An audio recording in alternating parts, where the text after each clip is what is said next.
Tristan, kumain ka na? Huwag mo na ako hintayin, ha? Mamaya pa ako uwi. Basta matulog ka na maaga, may pasok ka pa bukas.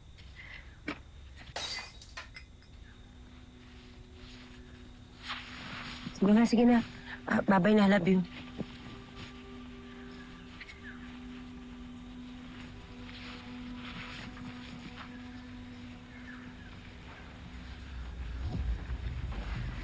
Mrs. Santos, okay lang ho kayo? Do I look okay? Leave me alone.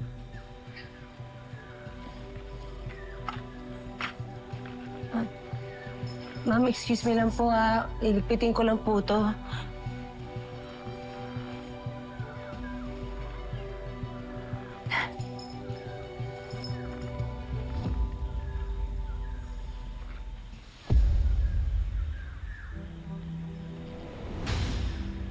Sarap siguro magpakamatay, no?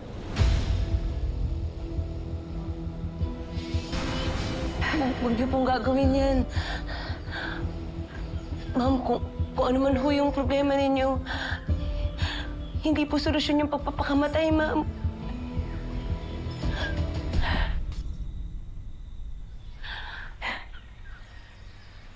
Ma'am, yung problema ho ninyo ng asawa niyo, ma'am, masusolusyonan ho ninyo yun.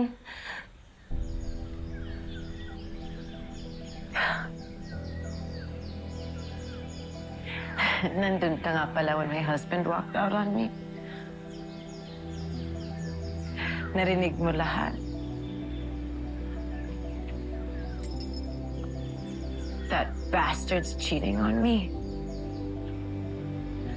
Nabasa ko pa yung mga text messages ng babae niya. Malaman ko lang kung sino siya. And I'll kill her. Ikaw ba? May boyfriend ka ba? Asawa? You wouldn't know how painful it is. Ma'am, alam ko, iniwan ho kami ng tatay ko para sa ibang babae noon. Hindi na ho siya bumalik hanggang sa namatay na lang ho siya.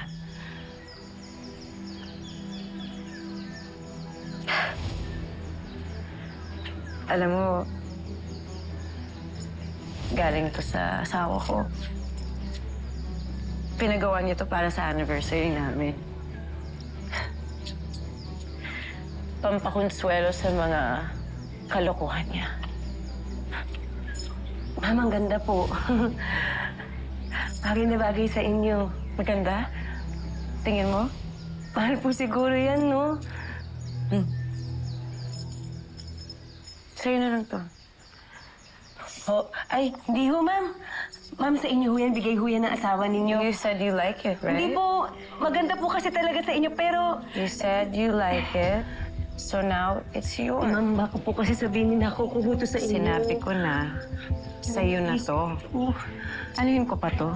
Galing to sa cheater kong asawa. Sa'yo na. Hindi po talaga ako pwede sa mga ganitong bagay. Bagay na bagay sa'yo. Ano to?